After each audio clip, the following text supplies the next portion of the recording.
All right, welcome to the In My Beach Boys Room podcast. We got quite a show for you here today. Adam Schreiner here with Matthew Hartz, and we got our social media put together finally for you. So if you want to follow us on social media, Instagram is Matthew Hartz Music, and Twitter is at Matthew_Hartz. There's a lot of other Matthew Hartz out there on Twitter especially, so it's Matthew_Hartz. We also put together a Patreon page for our supporters, so if you want to support the podcast, head on over to our Patreon page. We got a bunch of cool perks and stuff, and we really appreciate you listening and supporting the podcast. Okay, so Matthew, you've told me that there was quite a bit that was going on in 1962 to 1964, and you want to give me kind of a condensed history and some important side notes, and also we got some special guests, right, that you are bringing in? Right. In the last half of the show, we have a gentleman named Bud Gudmundson, who, among other things, I had a Beach Boy tribute band with in the early 2000s, and he just has a really neat experience to share about being at a Beach Boys concert in September 1964 here in Boise. Cool. And along with that, and some special tie-ins that'll be revealed when I actually do talk to them, is a family friend of mine named Sally Morrisroe, who actually interviewed the Beach Boys for the Idaho Statesman when they were here for that concert in September of 1964. And there's a really neat story about how this all came together and how this podcast episode came together. That's awesome. I'm excited about having some guests. I even put on a collared shirt today to let our guests know, I mean business, and so they're not, not just some casual fan. So now I can be an important part of this In My Beach Boys Room and their Beach Boys experience. So what's going on in 1962? You've kind of, where we got the 1962, 1964, or through 1964 kind of behind us, wrapping around here in your Beach Boys room here. And what's going on in 1962 that, is such a big deal? Okay, well, we left off the last episode with Surfin' getting released in December. Right. I found out specifically of 61. Then in early 62, there were also some songs that Hype Morgan, who recorded the Surfin' thing and got it going on a label and everything, he recorded some of the early Beach Boy tunes, and they were never released officially. Okay, so Hype Morgan's the producer? No, Hype was the man who recorded, Murray Took Surfing To. Oh, okay. Surfing To, and he got it recorded, and then they got it on Candix Records. All right. And, well, they recorded some other tunes with him, and I think it was at a studio called World Pacific, and it was early versions of Surfer Girl, Surfin' Safari, a really cool instrumental by Carl called Karate. Oh, okay. Let's see, a song I love called Judy. But anyway, what's really funny about these tunes, they were never released, but very early on in my Beach Boy history, my cousins had this. This is the best of the Beach Boys, and it's got some of their best songs on it, but this is their earliest recordings that were basically kind of released without their permission and marketed not only on this Scepter label, but here's a wand pressing of the same stuff right there. But it's very funny. A bunch of these came out in the 70s, and it was so mislabeled that nobody would ever know what was going on. But what it really was is the Beach Boys' earliest recordings, even before the Surfin' Safari album came out. Interesting. Yeah. So kind of an interesting side note there. Okay. But so they had those recordings with the Morgans. Then they also went to Western Recorders, and with the engineer Chuck Britz, who they famously became associated with for the next little while there, pretty heavy. He did the recordings of Surfin' Safari 409. I know those two specifically that were the singles that got released in early 62, and then those versions were also on the Surfin' Safari album. Okay. So anyway, that happened right before the Surfin' Safari album got recorded and released. Actually, I think it was in early 62, sometime maybe around March, that the 409 and Surf and Safari single was released, and it did really well, top 20, one of the sides, I think. And then on the strength of that, then Capitol went ahead and said, okay, come on in and do a full album with us, which leads to August of 62 of them recording. And then I think it was released in October of 62, the Surf and Safari album. Surf and Safari album. Right. Okay, so we got Surf and Safari recorded by Capitol. Right. Well, it's released by Capitol, I should say. Okay. And the rest of the songs on the Surf and Safari album were recorded at the famous Capitol Tower Studios. Okay. And gives those tunes a certain sound compared to the other ones that were recorded at Western. But then also you had the Surfin' single on there. Then we've talked about how primitive that was compared to the rest of it. And so there's a couple other things to talk about that are important here for just getting started with Surf and Safari. Number one, Murray Wilson, their dad. He was a big part of the first couple of records, and his hand is felt in the productions of these records. He still had a lot of control as far as the beginning of their career. Another thing is, even though Brian was writing with Mike, he always, from the very beginning, was writing with other collaborators. And a very important man named Gary Usher comes into the picture very early in 62, I think. Okay. After the Surfin' single, but before the Surf and Safari album, because I'm not sure how many tunes, but a lot of the tunes on Surf and Safari are Brian Gary Usher tunes. As a matter of fact, 409 is Brian and Gary Usher. Okay, cool. Gary Usher went on to be a huge hot rod surfing type producer, producing people like the Byrds. He worked with so many people. I can't, I'm not going to go into it, but Gary Usher's a big part of this. Okay, all right. And he was a great friend of Brian. And then the producer that's listed on the first two records is Nick Vinay. And he, according to Carl especially, he didn't do anything. He really didn't produce them. Brian even on the first two records was running the show. And basically this Nick Vinay, who was the young kid who signed them to Capitol, got to put his name on as producer. But Carl said he never, he was good at saying take two, Oh, okay. So he didn't have much going on, probably important part, probably Murray had more to do with the actual production than Nick Vinay did at that point, but Brian really still was getting her going. Another thing that's cool about, or interesting to note about the first three albums, because I think they use on the back of Surfin' USA, they use photos from, but I wanted to show this. So the Surf and Safari album is taken at Paradise Cove out in Malibu, and the Surfer Girl album, which is two albums later, these are they're pictures from the same photo shoot. Basically, they used pictures from this Paradise Cove shoot and the boys recording in the Capitol Towers for the first three albums. So they got the big bang for their buck. Right. Hey, repurposing material. That's what everyone does these days. They're ahead of their time in that sense as well. Well, I don't know if the boys would have had it that way. Yeah, it's sure.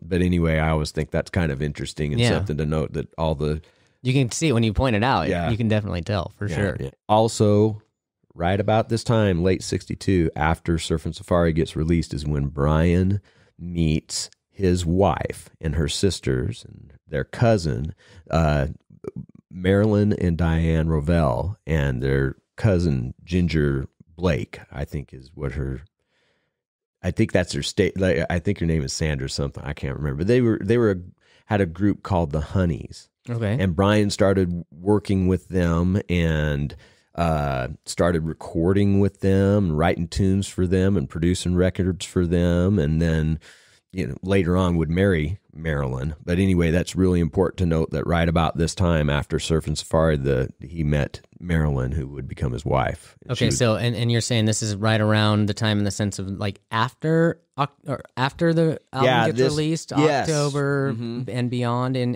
I think 62? it's shortly after that, and they met at a club called the Pandora's Box in L.A. Or somewhere, I guess, on the Strip in Hollywood, and Brian famously spilled a cup of hot chocolate on her, and that started the dialogue. Okay, cool. So anyway, interesting story there. Okay, so then So moving through 1962, then where do we go? Where do we end up? 63, let's talk about the Surfin' USA, specifically the Surfin' USA album. It's a very important album. A lot of people will point to this as like the Beach Boys going at least nationwide in a big way, and the Surfin' USA single was a big part of that. Also, the production technique that Brian started using on double tracking voices, okay, which is where they would sing twice. Even the harmonies, sing them once around mic, and then sing it back to exactly that to create an effect. It creates a shrill. It's so cool when you do. I do it a lot naturally in studios like that instead of using a doubler or an effects processor, right? So he started using this technique on the most of the leads and the backgrounds, and it really becomes a signature of these Beach Boy records for the next couple of years. As far as kind of unheard of at this point. Is this kind of a new technique that he was using, or I'm not sure where he got the technique of double tracking the voices. I know.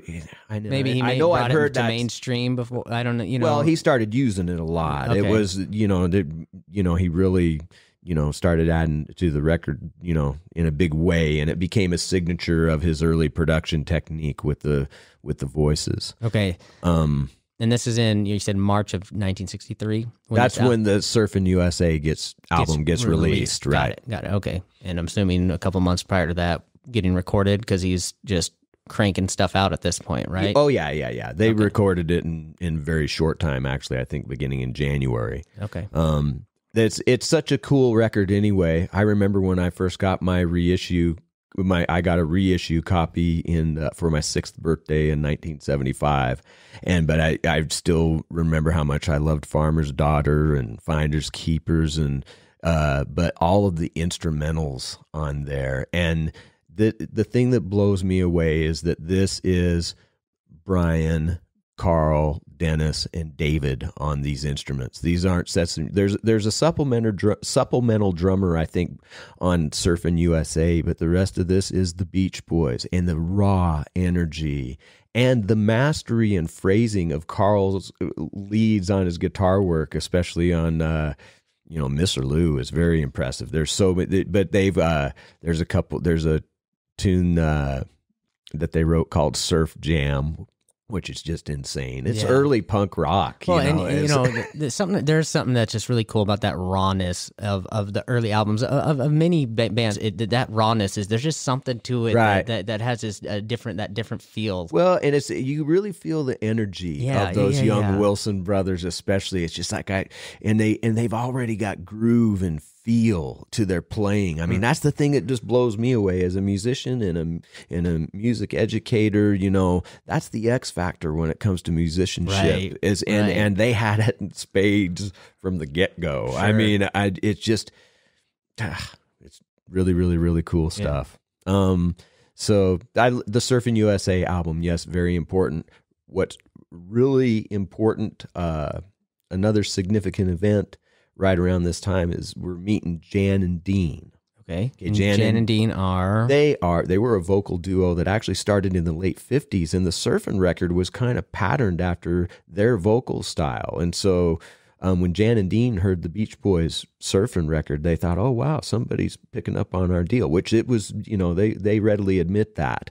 But in 62, I think they got together for a performance, and what happened is the Beach Boys got up and did their stuff, and then Jan and Dean got up and did their stuff, and the Beach Boys were their backing band, and then the crowd wanted more, and so Jan and Dean said, hey, let's go back and do your songs again. And all together, cool. And so that was kind of a big moment there. For them. And then it led to Brian and Jan getting together, and this led to Brian's first #1 record, which was not with the Beach Boys. Really? It was with Jan and Dean, Surf City. Surf City. That was Brian's first #1. Yep. Interesting. Not even with the Beach Boys. No. And so Brian's dad was pissed about this, and he had met Jan and Dean, and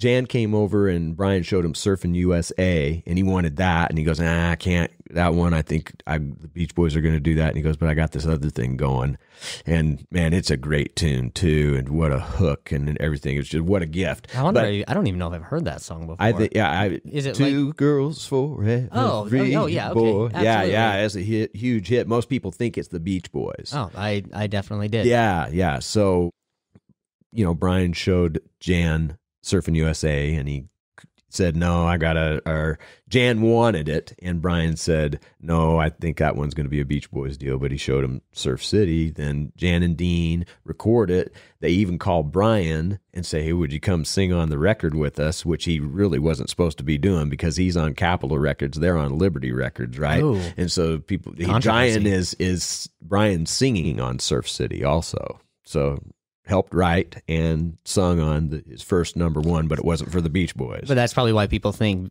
that it is the Beach Boys, because they can hear Brian's vocals in there. The Jan and Dean sound is just very similar. It's a similar sound anyway, especially early on. Okay. Yeah. So, that basically covers. So that covers Surfing USA. And then Surf City, which is kind of with like Jan and Dean, kind of a side deal. That starts a period of the next couple of, where Brian is working heavily with them also and writing tunes on every one of their records. Okay, so and remind me, where are we right now? We're in 1963.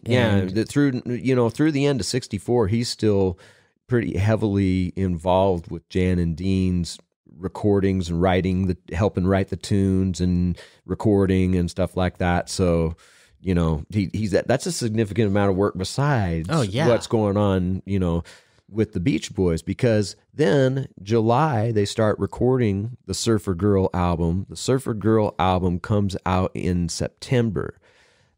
Surfer Girl album I love, and it's the first one to bear the credit produced by Brian Wilson. Okay. Which this is significant because this was somewhere in between the Surfin' Safari and the Surfin' USA album.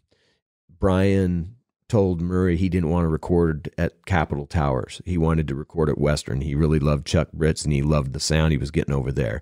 And so Murray and Brian put an ultimatum to Capitol and said, listen, we're going to go record records for you and we're going to bring them to you.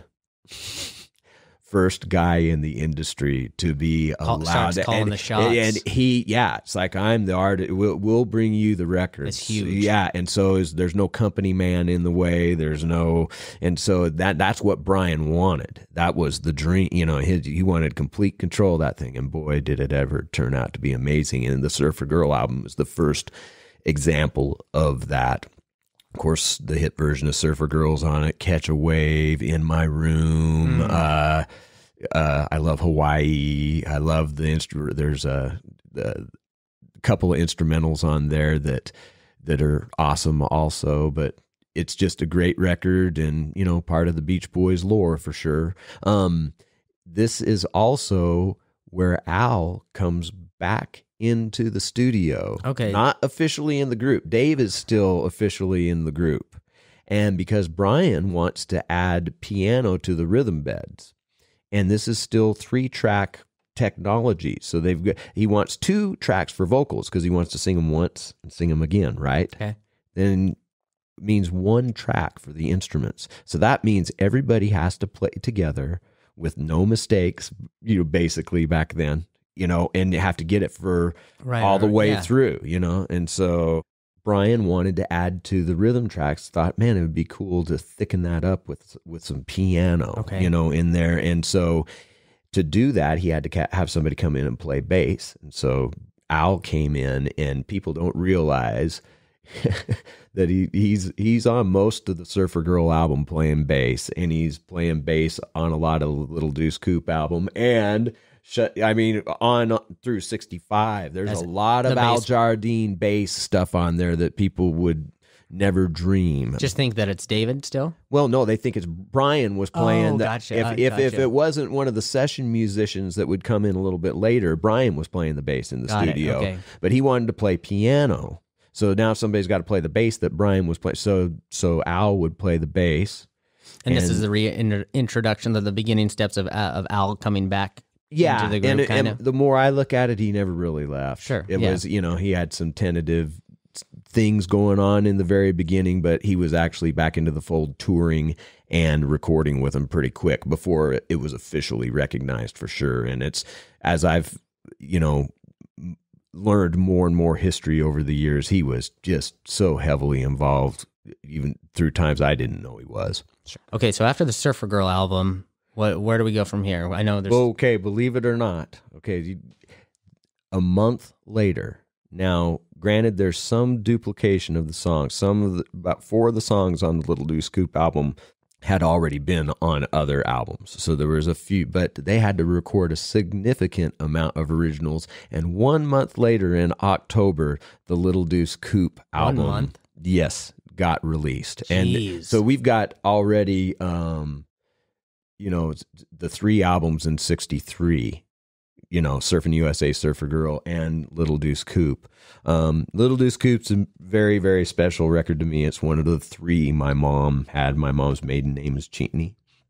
And this is hammered, but my brother and I this is really, really special. The vinyl's sitting right in there. Oh, nice. But I love the Little Deuce Coupe album. It's a, same type of vibe that's going on in the Surfer Girl album, except for all car songs. And there's a beautiful song I've always loved called Ballad of Old Betsy. I love No Go Showboat. There's, of course, Little Deuce Coupe on there, which that's an insane shuffle that I just love playing the fiddle to. Yeah. We've found out. Yeah. Also, on Little Deuce Coupe, the album, this was confusing early because all I had was the original album. There's a album version of the song Be True to Your School. And I'm trying to think if the album version was recorded first or if they did this new single version afterwards. I need to check that. But anyway, this is the first time, one of the first examples of Brian having a tune. He goes, oh, I'm going to dress this up for the sing. He completely re-recorded it in a different key, had the honeys on it as cheerleaders. It was a really, really cool production, but it was completely different from the version that was on Little Deuce Coupe. And I'm sorry, what was this production, a Brian creation? Or? Oh, yeah. That's cool. I mean, God, you did the vision of this guy. As far as his vision with those things, it was just kind of a perfectionism thing. It was, he probably wasn't satisfied with the album version, if that came before the hit. I think it did. But anyway, it's just his an example of his thing of going the extra mile for his art. He doesn't care. It's like, I want to do that again, even though it's already been released, or whatever. I want to do it. That happened with several tunes, as we'll find out. So after the Little Deuce Coupe album, the single Little Saint Nick comes out. Now, Little Saint Nick is a shuffle too, and if you listen to it from a music theory perspective, it's just a reorganization of Little Deuce Coupe with Christmas lyrics on it. And so that's an example of probably, hey, we had this hit with Little Deuce Coupe, and now we can kind of pick up on the same vibe and shuffle, and maybe some of the chords use the same ideas, but reinvent them a little bit, and maybe that psychologically will play into people's, those are the kind of things that end up getting thought about, Well, and I that kind of gives me a different approach that I can listen to that record or that song with, I don't know if I've ever picked up on that. Yeah. Yep. So that's late 1963. We go right on to 64. Okay, so now we're in 64. Yes, and this is the Shutdown Volume 2 album. They start recording it in January. Fun, Warmth of the Sun. I think we're the first out of the gate. Of course, classic Beach Boy tunes. Everybody says, why Shutdown Volume 2? Well, kids, that's because this had been released on Capitol Records, which was called Shutdown, which that's the name of a Beach Boy tune on here, along with another, at least one, 409. But anyway, Capitol kind of put this out and kind of, like I think it was type deal. It was almost without their permit. They felt a little bit slighted, and I've heard that the reason to call that Shutdown Volume 2 was kind of a slap back at them. Kind of, hey, you're going to put that out and use us in the marketing and the tune. It's our tune. I don't know. Just some of those things I've heard. So they record the Shutdown Volume 2 record.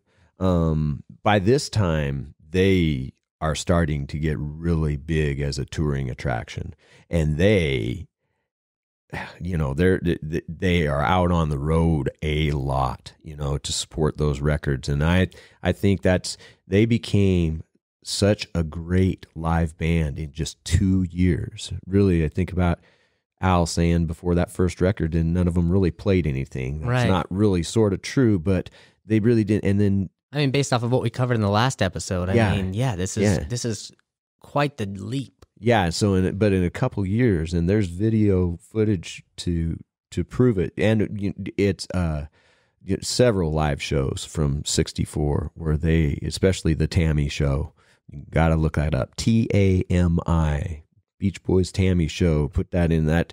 When I saw that footage for the first time in the '80s, sometime, I just nearly crapped my pants. I still remember that moment. It was pretty awesome. So anyway, they're getting to be a huge band now, and they're doing a lot of playing. So they're having to record in between touring, and so they're getting exhausted too. They get home in July or early June, I think. Brian has them start recording a Christmas album because Little Saint Nick was a successful single. And so he starts working on this, one more thing, right? He writes some new tunes for that, and they do some Christmas classics. But the real significant part of the Christmas album for me is when Brian got to work with the Four Freshmen's music arranger, Dick Reynolds, and the orchestrations that Dick Reynolds does for that album, I believe, really influenced Brian. Brian was such a sponge, anybody he'd work around, but the string parts that Brian would write subsequently, or the arrangements, I think you can point to that work with Dick Reynolds as being really, really, really important in Brian's development. So I wanted to talk about that for the Christmas album. And then you have also the All Summer Long album got released in July. So that was getting recorded in the spring of '64 after Shutdown Volume 2 was released. Right. You got all I Get Around, All Summer Long, Hush-a-Bye, Don't Back Down. Just so many classic tunes. So many classic tunes in this time period. Jeez. Yeah. And that's what most people, most casual fans, this is what they identify the Beach Boys with. And we're getting into the famous striped shirt era. Sure. This is what... these are the songs that I remember, my dad playing when I was a kid. And that's right. And on into 65, up to Pet Sounds, because those were... Endless Summer, the famous compilation album that came out in '74. It was nothing but tunes from 62 to 65.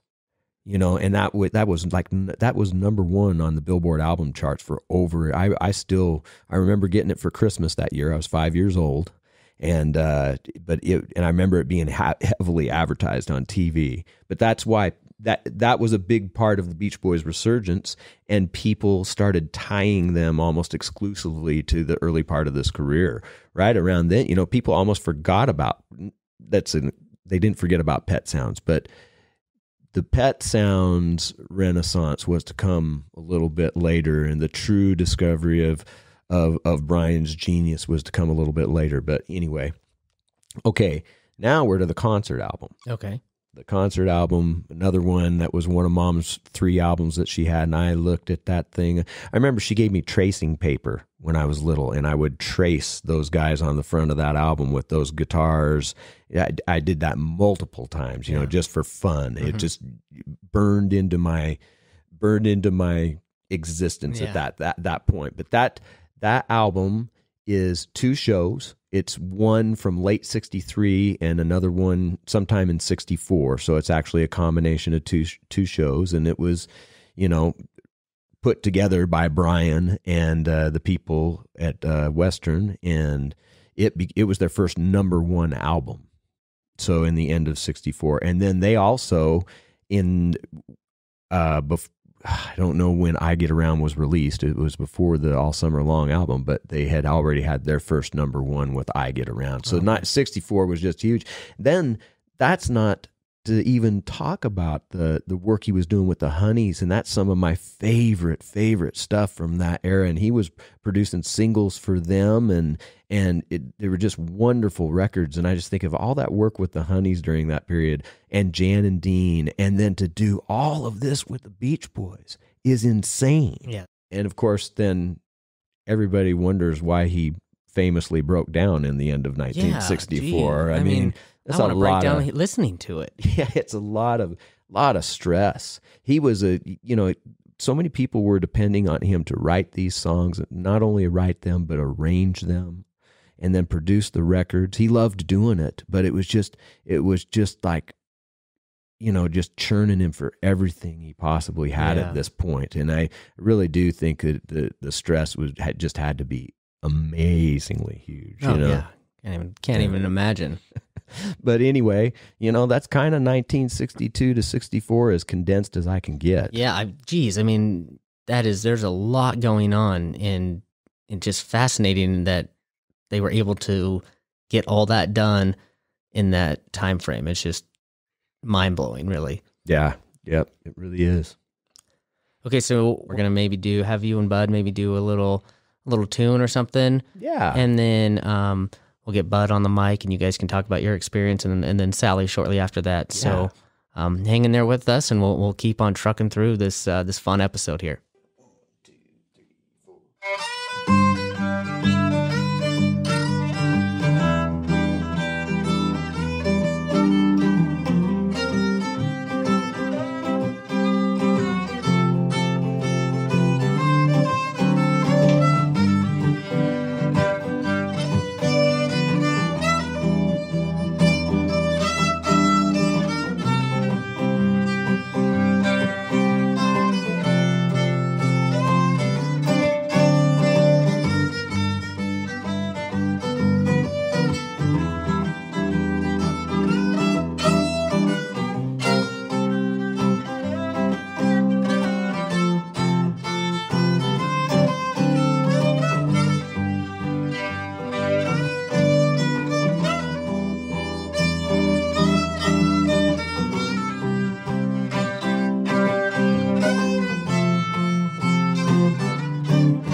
We have the first of our special guests today. This gentleman's name is Bud Gudmundson. He is a longtime friend of mine, and our history is very much Beach Boy related, but a little bit different from that. I had my music store out in Meridian, Hart's Music Shop, and I was back in the office, and someone had come in the store and had pulled a classical guitar off the shelf and was playing it, and I thought, I better go see who that is.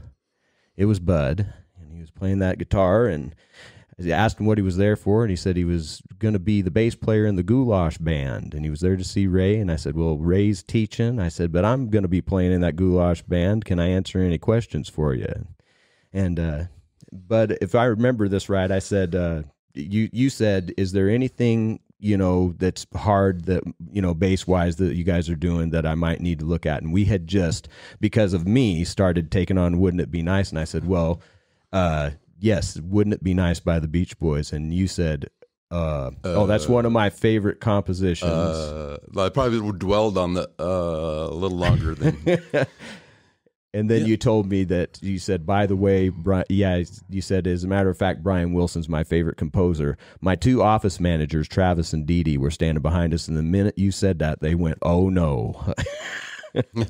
And that started the history of... Don't tell Matt, right? Yeah. So we did a Beach Boy tribute band we called the Wilson Project, and it was the striped shirt era. It was basically the Beatlemania era of the Beach Boys. And Bud played the bass and sang Brian's. I had a white bass. Yep, and he played the bass with his thumb, and he sang Brian's parts. I played the jag and sang Carl's parts. My brother was Mike Love and sang all the leads. We had Lewis on drums, Seth on guitar, I think. But that was a lot of fun. We played a lot of cool gigs. The Northwest Motor Fest being one of them. And I don't know, we did the River Festival. We tried out at the airport for something in a warehouse. Remember that? Yeah. Was that the River Festival? I think, yeah, or something like that. I don't think we got the gig, as I remember, but I don't remember. Oh, we played out at Roby Creek for that yes, race, the marathon. Yes, but that was a real fun period, and that was my period of I looked at it. We needed a repertoire of about 40 or 50 tunes to go out and play these shows, right? Because they're all 2 minutes long. yeah, I know. Yeah. And so I had my Tascam DA88, as a matter of fact, and I spent hours that spring. I remember making those, deconstructing all the harmonies and making practice CDs for everybody with just their harmony part on it. Yeah, you did a lot of work there. It was as well as I knew Beach Boy music, even at that point, it was still just a wonderful extra process to go through. It's to a just learning experience. Yeah. Reinforce everything I love about it. Right, yeah. And it'd be much like Brian studying that for freshman music and deconstructing that.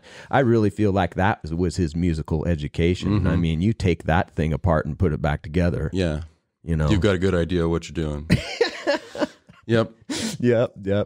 Yeah. So that is me and Mr. Bud's history, but Bud's got a really neat tie-in with this 1964 part of this, in that the Beach Boys were in Idaho actually a couple of times in 1964. They were out at Mountain Home for a special show about it. Yeah, also. I didn't know that. But anyway, the show that they did on September 13th, you were at, Bud. I was at. How old were you? Let's see. You said 64. I guess I was 12. Wow. Can that be? Yeah. How did you get into the Beach Boys? What was your first introduction to the Beach Boys, Bud? I got hit with them from multiple sides. I guess I was just a few years before, when I was, I don't know, somewhere in the 8 to 10, 11 years old. I kind of was transitioning from my parents' generation of music, which is what they listened to on the radio, AM radio, and the few records that they had. But I had older teenage sisters, and so they started getting 45s and playing them around the house. And eventually I heard Jan and Dean. I don't know if it was through their records or on the radio, but I'd been singing some by then, and it just, it was a cool sound. And I was at a school, Roosevelt School, grade school, carnival. Must have been 63 or so, and ran into this friend of mine. He was a year older, and he'd come running down the hall, and he'd just been to the fish pond at the carnival. You know what the fish pond is? Yeah. And look, I got this record, and he showed it to me, and it was 409 and Shut Down. It was Surf and Safari on the flip. Surf and Safari, okay. Yeah. And but he was excited about 409. Yeah, it's about a car race. Really, And I thought, well, interesting. Come over and listen to it. So that weekend, I guess, went and listened to it. So I went down and I bought one myself. I went right down to the Melody Shop, I think, which was the record store downtown at the time. Grabbed my 45 for 79 cents or whatever it cost. And that started it. And that Christmas, I think I got Surfer Girl for Christmas present. And then it wasn't long, My sister, Pam, she's next oldest. She actually bought the tickets to the Beach Boys show for her and her girlfriend. And her girlfriend couldn't go for some reason, or my sister couldn't know. Anyway, next thing I know, and I didn't even know anything about it, next thing I know, she's saying, do you want to go to Beach Boys concert? I'm like, what? Yeah, I got 2 tickets. I'm not going to use them. Oh, God. Okay, yeah, sure. Wow. So tell us about going to the concert that night. What do you remember about it? The biggest thing I remember was standing out front. They did 2 shows, 2 1-hour shows, I think. And this is at Boise High. This is at Boise High, and it was in the auditorium, and What you said? September. September 13th. Must have been a 1964. Must have been a warm September, because what I remember distinctly hearing was when they played "Let's Go Trip" and they had the whole crowd do it first. Let's go trip, and standing out in the line on the sidewalk in front of Boise High, which is you're fairly well removed from the auditorium. But they might have had the doors open. I don't remember. Anyway, I heard that really loud, and I thought, wow, you could hear the audience all of a sudden. You know, cool. The other part that I remember distinctly was their instruments were really loud, and I think they might have been using. Telling me that they might have been using the in-house Atlas horns or something for their PA. Said the PA was just terrible. Because I don't remember seeing any kind of PA on stage, just their Fender amps, and there was no sophistication involved in those days. Right. It would have been Bogan amps and Atlas horns probably. Well, but the only time you could hear them sing is when they would stop all the instruments on whichever song it was, and their voices would continue on. Suddenly you'd hear this great harmony. Other than that, I could hear Mike fine and Brian when he was singing a high part. The sound was bad, and the girls were screaming, and so it wasn't a great acoustically good gig by any chance. Well, I think that was probably pretty typical of the era. They were probably playing a lot of venues with not the greatest equipment. Probably, at that point, and it may be because they knew the girls were screaming anyway, and who's it in? They weren't. If Murray was behind it, they were trying to save a buck, I'm sure.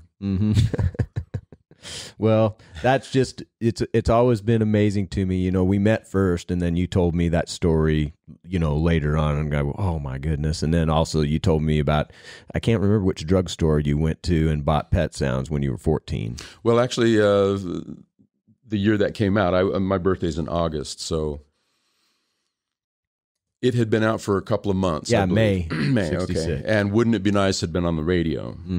And so when my birthday came around, and my sister knew what a nut I was about it, she bought The Greatest Hits, which was released at the same time because Capitol didn't think Pet Sounds was going to sell. Yeah, right. And so, I knew I had a record for a gift, and I'm opening it. I was expecting it to be Pet Sounds, and it was The Greatest Hits. And I tried to act excited, but I was a little crestfallen. I'm like, Pam, would you mind if I took this and traded it for the new record? Really? Oh, there's a new one? She didn't know, I guess. Yeah, wouldn't it be nice? Well, they didn't promote it very well. Not much, not as much as it should have. Yeah. Boy, looking back, I'll bet you those guys that were, for the esteem that record's held now, and what they did to it by burying it with Best of the Beach Boys, basically. Yeah. So dumb career move on their part. But anyway, there was also we shouldn't skip the autograph signing. Oh, well, hey, come on. They went to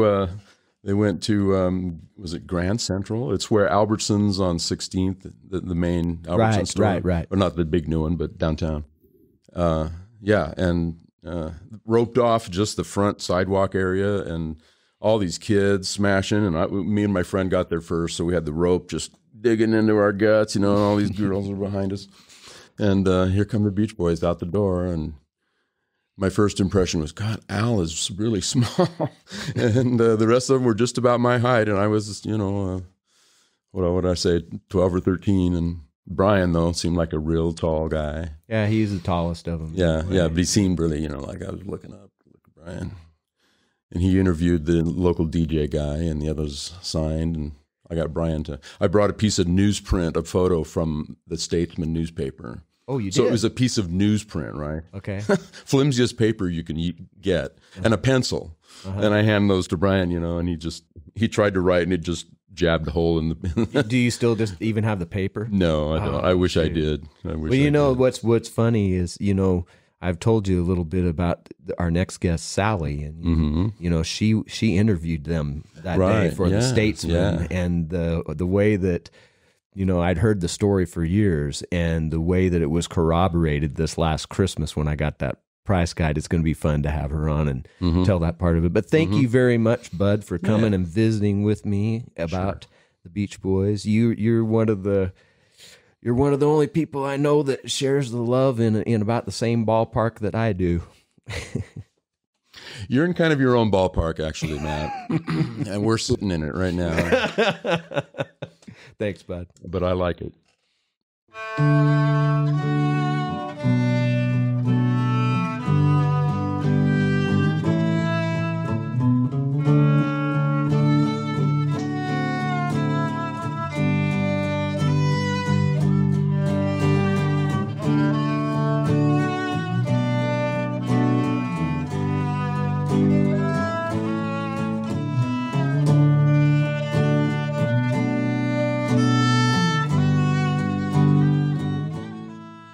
I'm so excited because our next guest is a very old family friend. As a matter of fact, I've known her probably since right around my birth. When this is Sally Morrisroe, and when we were young, living in Twin Falls, when we would come to Boise to visit our Harts cousins, I remember we would always stop at the Morrisroes and visit, if not stay with them. And then I also remember you guys spending a lot of time at our house in Twin Falls when I was young, or at least being there more than a few times. We lived in Twin Falls. Oh, first 2 years. Okay, see, now I see with it's all fuzzy on Your that, mom gave a baby shower. Okay, well, anyway, and so yeah, and actually, Adam's going to be throwing up a picture here that we've got Sally's at my 3rd birthday party, and so we've got that evidence for you. But what the really interesting thing is Sally found out that even at that young age, either I thought maybe mom and dad told you, or I was probably singing a Beach Boys song, and you found out I was really interested in the Beach Boys. And so Sally told me a story, and I'm going to let her tell it more later, but I'm going to kind of briefly just summarize it for you.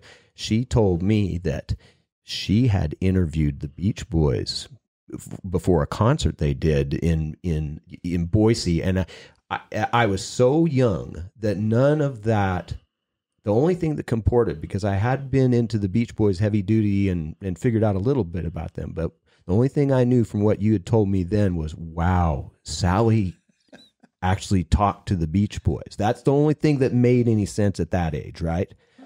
So fast forward to us moving over to the eastern part of the state, Pocatello, and then we moved here to Boise in the middle of my junior year, which happened to coincide with a big renewal of my Beach Boy love, which was always there, but about in my sophomore year, I finally, because you couldn't find copies of things in those days, and I finally heard Pet Sounds and was just absolutely blown away. So anyway, I remember you being over at the house out on Lucky Lane over in West Boise, and we got to talking about it, and you told that story again, and I just went, what? I remember. Well, no, I remembered you telling it from when I was a kid. I said, I remember you telling me, and then you told me, and I have to admit, the vividness back then with which you were telling those stories about, what Dennis was like, what Mike was like, and what Brian, it almost like I didn't know whether to believe you or not, Sally. But I did, but that was a long time ago. That was when I was 16, 17 years old.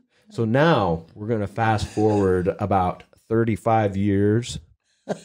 And this last Christmas. That's so silly. 35 years. Isn't it? Isn't it? Yes. I think it is. It's just nuts. Anyway, this last Christmas, my wife, Christina, got me this incredible price and reference guide for the Beach Boys. It's I got to mention these guys, Perry Cox, Frank Daniels, and Mark Galloway. And David Marks also signed this limited edition. So that's really cool. But these guys did a fantastic job. And everything that I've got down here in my Beach Boys room, every last little meaningless reissue and everything, I can find out, what it was and about what it's worth. And so it's a big 550 plus page price and reference guide that you'd never sit down and read cover to cover, right? Yeah. And so, but I was noticing that in the beginning, they had every once in a while, they'd have a special page devoted to some sort of memorabilia. And the first one I hit upon was the story of Dennis's Surfboard from the first albums, and then who it had, what hands it had gone through and where it is now. It was used by the Grammy for the museum on their 50th anniversary, just told the whole interesting story. And I was just, man, that's cool for a nerd like me. So anyway, it was just a few weeks later. So this is after Christmas this year. And I was down here and I thought, I ought to see if there's another cool page in that book. And I kid you not, Sally, I flipped to this page and I didn't see any words. I've thought about this, raises the hair on my arms. I didn't see any words, and I knew something weird and special was, my eyes were going to hit something. And I absolutely had that feeling. And I knew, and I started seeing Boise, Idaho, September 13th, 19th. And then I looked, oh my gosh, here's an article. And I didn't have my reading glasses. I went and got my reading glasses, and I look, Sally Barclay, and I knew I had that, and I just kind of was stunned. I walked upstairs to Dad, and I said, Dad, what was Sally Morrisroe's maiden name? And he goes, brother's name's Jim Barclay. I went, Yes. Oh my gosh, Dad, you're not going to believe this. And so here's your article that you hadn't seen since then when I came over to your house. No. And there's some other things on here that I wondered if you knew anything about the notes that they had written here, but I knew that you had an incredible story. And I don't know if we've got this on here yet, but so the other incredible thing about this is in this 550-page book, there is only one page of it that is dedicated to any sort of concert memorabilia at all. And in all the tens of thousands of concerts that I'm sure that the Beach Boys have played over the years and everything like that, the chances of it being this one, and I just flipped to it and I kind of knew I'm telling you what, it's good. It's vibrational. It's good vibrations, yes, Sally. So anyway, that brings us to this. I contacted you, and I was so glad because it had been a long time since we talked, and you're a really special person to me and my family. And so anyway, I want you to tell me how you got that gig at the Statesman. I mean, how did you start working for the Statesman? Well, back in the day, which is the 60s, greatest time, Boise was a small town. There were 30,000 people. And in the paper, they had society news, columns, in great detail about our community. So each high school had a column every Sunday, high school news. And Boise High, Bora was just being built. We called them the cow pasture football team, but they won.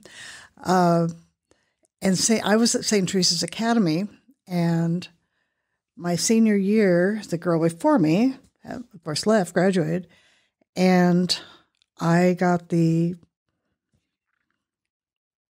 honor, I guess, the pleasure of writing the weekly column for St. Teresa's Academy, the school column every Sunday. In the Statesman. Mm-hmm. Okay.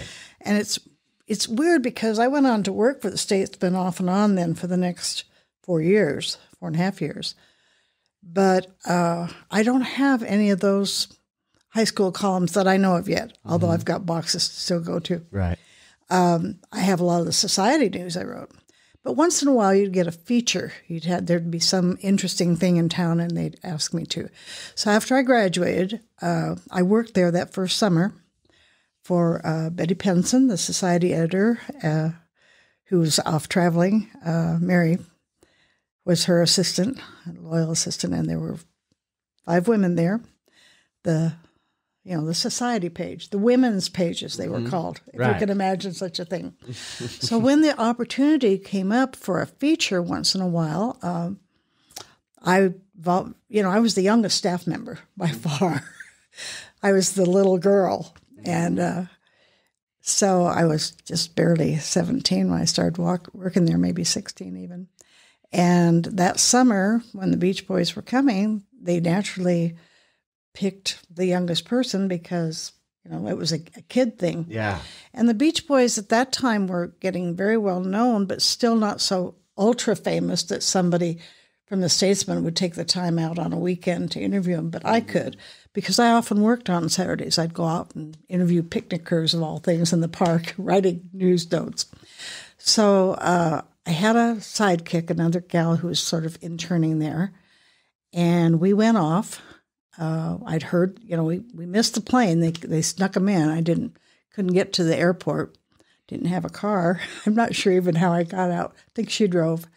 And we drove way out, because I live in the North End, to the new superstore Wells was opening, and they just built the Hillcrest Shopping Center. Right. The corner of Orchard and Overland. Mm-hmm.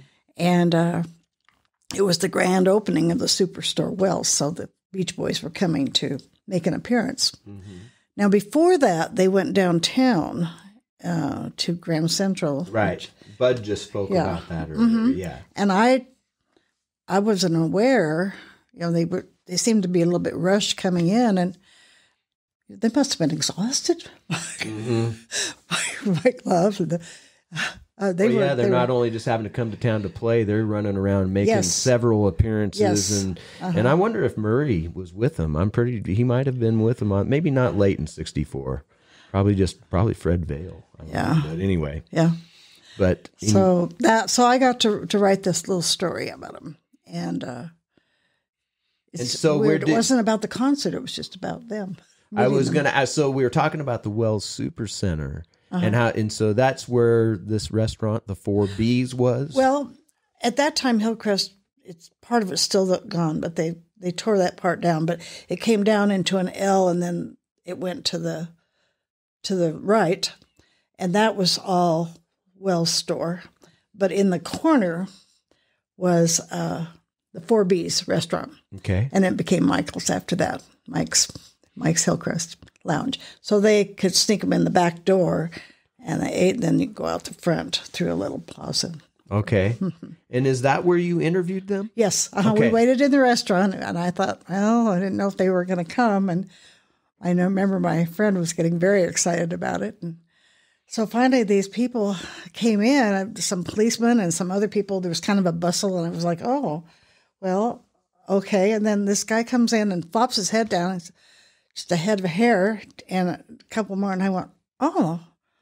I touched my friend. I said, I think that's the Beach Boys. She said, no. I said, yeah, I think it is.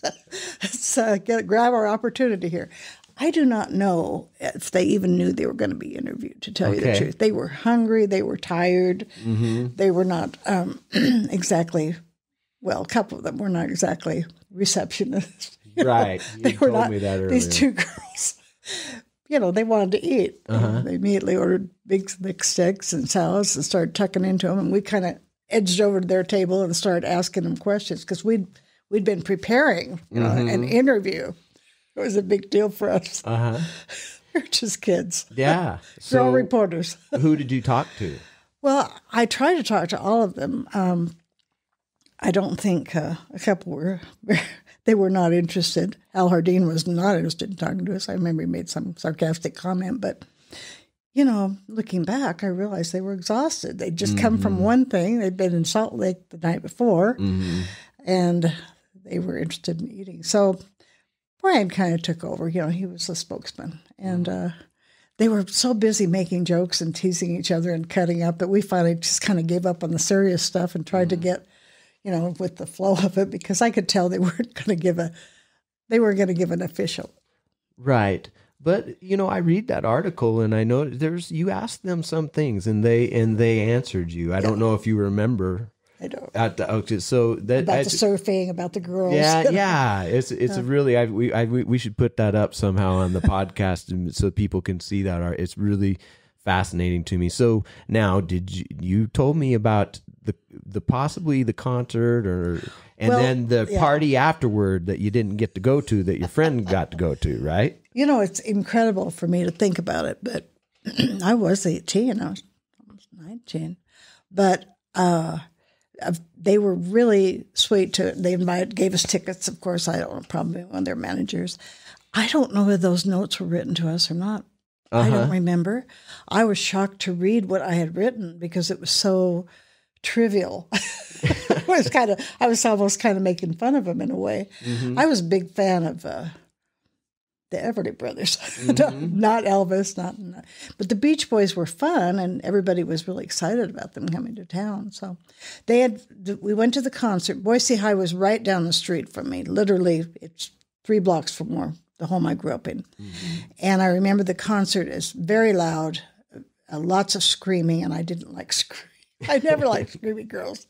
I was never into the screaming part. Yeah. Do you remember? Yeah. Oh, yeah. I've got footage from all of those, like in '64, of them playing some pretty famous shows, and it's just, screaming and screaming. And it would drown out the music. Yeah. I wanted to hear the music. Right. But they did a good job. They had a lot of energy. I was surprised. They gave 2 concerts that night, actually, an earlier one and a later one. I think I stayed.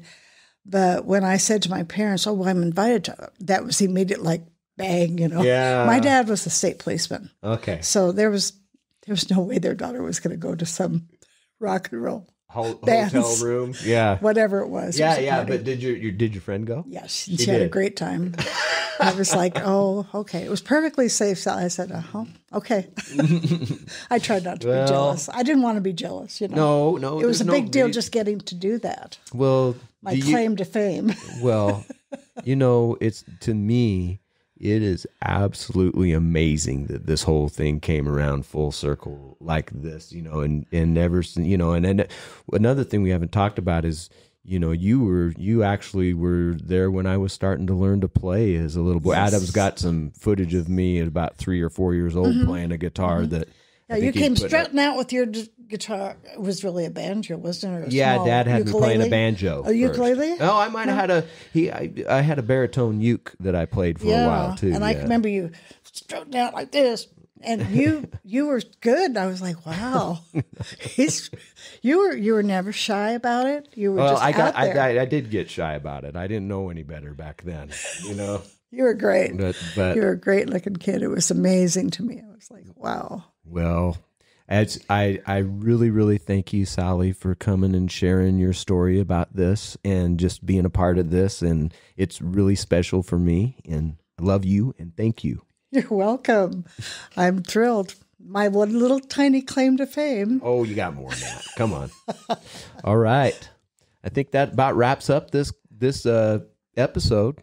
If you enjoy the podcast, please remember to rate and review and follow and all that good stuff to help us keep this project alive and keep immersing ourselves in the Beach Boys.